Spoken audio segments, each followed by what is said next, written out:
Assalamualaikum warahmatullahi wabarakatuh. Asik belajar Jumpa kembali kimia. dengan saya Udin dalam channel Kim Ude. Asiknya belajar kimia. Oke, materi hari ini adalah materi minyak bumi. Ini adalah materi terakhir dari bab hidrokarbon. Yuk kita mulai. Apa sih minyak bumi itu? Oke, minyak bumi itu kalau kita tinjau dari segi kimia ya, itu nama lainnya adalah petroleum. Jadi minyak bumi itu nama lainnya adalah petroleum. Petroleum. Nah, minyak bumi adalah pelapukan. Jadi suatu proses pelapukan sisa organisme. Jadi merupakan pelapukan sisa-sisa organisme dan juga merupakan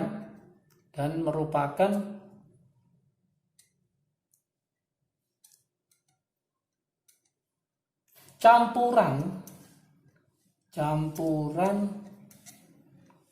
senyawa campuran senyawa karbon, terutama di sini yang sering harus teman-teman hafalkan ya, terutama senyawanya adalah terutama hidrokarbon.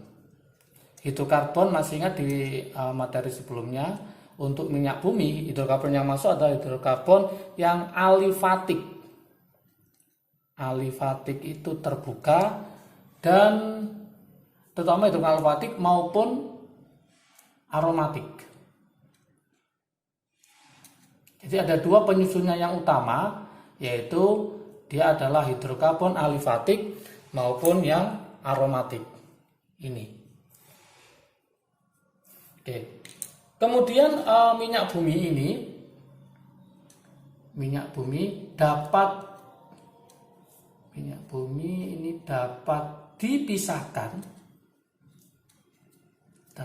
dipisahkan menjadi fraksi ya, menjadi fraksi minyak bumi, dan menjadi fraksi-fraksinya jelasnya ya, itu berdasarkan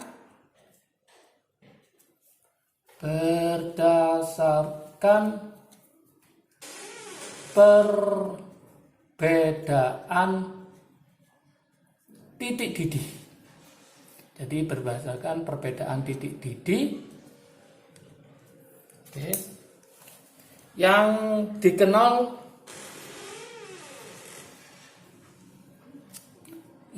dikenal dengan nama yaitu destilasi bertingkat. Jadi destilasi bertingkat atau destilasi fraksional.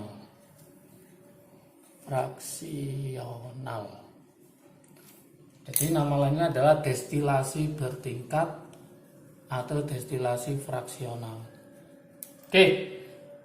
Oleh karena itu kita harus tahu dulu fraksi-fraksi minyak bumi itu apa aja ya. Jadi kita harus tahu fraksi minyak bumi. Nah, tadi kan sudah saya bilang bahwa dibagi menjadi berbagai fraksi. Maka fraksi minyak bumi itu kalau saya tuliskan itu ada berapa aja? Yang pertama nomor 1, oke, itu adalah namanya gas alam. Gas alam ini bisa berupa nanti metana dan etana. Bisa ini. Yang kedua adalah propana dan butana. Yang ketiga adalah berupa olefin. Perlu diketahui untuk metana dan etana ini biasanya dalam kehidupan sehari namanya adalah LNG, liquid natural gas. Yang ini namanya LPG, ini yang sering dipakai ya, namanya liquid petroleum gas. Dan yang ini nanti berkaitan dengan alkohol ya, untuk olefin. Oke. Yang kedua itu adalah fraksi yang namanya adalah gasolin. Jadi namanya gasolin. Nah, gasolin ini bisa berupa petroleum ether, kemudian bisa berupa juga yaitu bensin. Nah, ini yang sering kita pakai ya. Ini sudah nggak asing lagi ya. Oke, yang ketiga yaitu adalah nafta. Petroleum ether ini biasanya digunakan oleh sebagai apa? Pelarut ya. Pelarut. Untuk bensin itu adalah bahan bakar motor. Bahan bakar motor. Untuk yang nafta sama ya, pelarut. Oke, sekarang yang nomor 3 dari fraksi-fraksi minyak bumi setelah gasolin itu adalah kerosin. Lah ini pasti banyak yang tahu kerosin ya. Kerosin itu kalau bahasa sehari-hari ya, itu adalah minyak tanah. Ini sudah langka ya. Zaman dulu itu pakai apa? Minyak tanah sebagai bahan bakarnya. Sehingga sama kegunaan kerosin ini sebagai bahan bakar. Sebagai bahan bakar. Oke, yang keempat itu adalah solar. Oke, yang keempat adalah solar. Oke, solar ini kegunaan jelasnya sebagai bahan bakar diesel. Bahan bakar diesel ya. Oke. Yang kelima ini namanya adalah pelumas. Nah, dari kata aja udah kelihatan pelumas sebagai apa? Ya, pelumas mesin ya. Untuk pelumas mesin supaya bagus ya mesinnya. Oke, yang keenam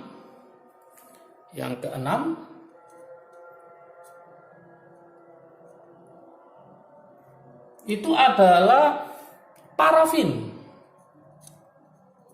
Jadi teman-teman harus hafal fraksi-fraksinya. Parafin ini biasanya digunakan untuk lilin boleh, kemudian cat, aspal. Nah, ini parafin ya.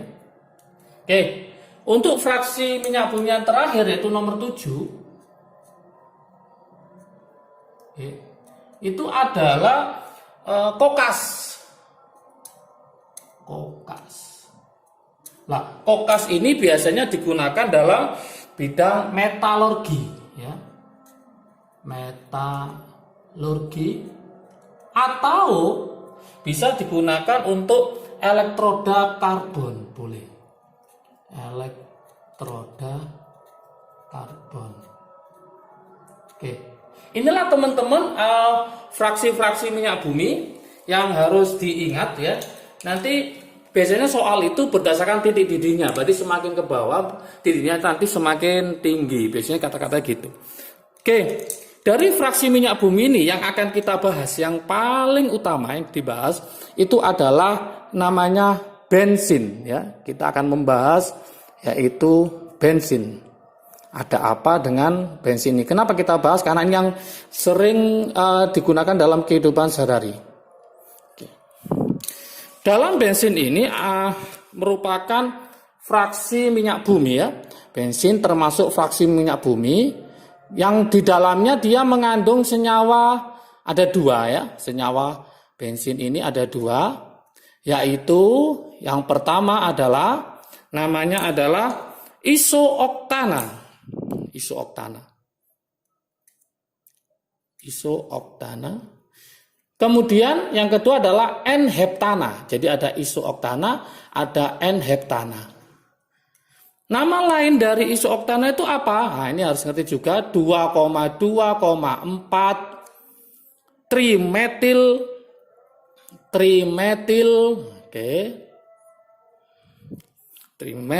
pentana. Gimana rumus kimianya atau strukturnya? Berarti pentana itu C-nya ada berapa? C-nya ada 5. 1, 2, 3, 4, 5. Nomor berapa? Nomor 2 cabangnya. Ini berarti nomor 4. Inilah rumus untuk isooktana. Kalau N-heptana C-nya berapa? 7. Berarti 1, 2, 3, 4, 5, 6, 7. Dia berupa rantai lurus gara-gara ada apanya? Normalnya, normal heptana. Oke. Kualitas bensin ini ya ditentukan oleh apa? Yuk kita cek. Kualitas bensin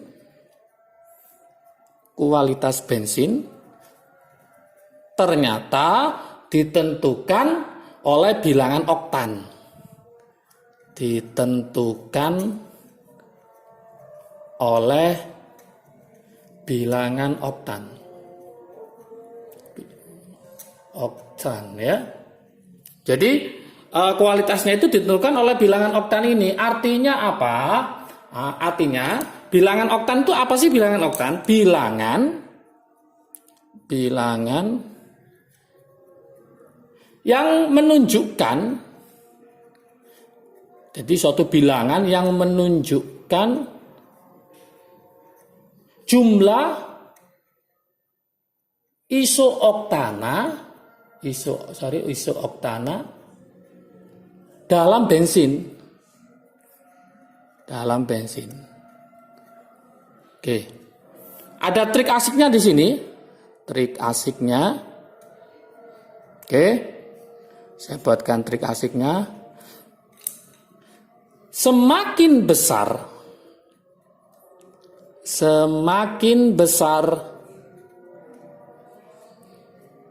bilangan oktan, maka semakin bagus kualitas dari bensinnya itu. Nah, jadi semakin besar bilangan oktan, maka semakin bagus kualitas dari bensinnya. Oke. Ini trik asiknya. Nah, dari sini maka kita akan tahu yaitu jenis-jenis bensin. Nah, jenis-jenis bensin yang ada dalam kehidupan kita ya. Contohnya misalkan pernah mungkin dengar namanya premix. Ada yang namanya yaitu premium, ada yang premix, ada yang premium. Ada lagi super TT. Nah, mungkin pernah dengar ya, super TT. Ternyata untuk premix nilai oktannya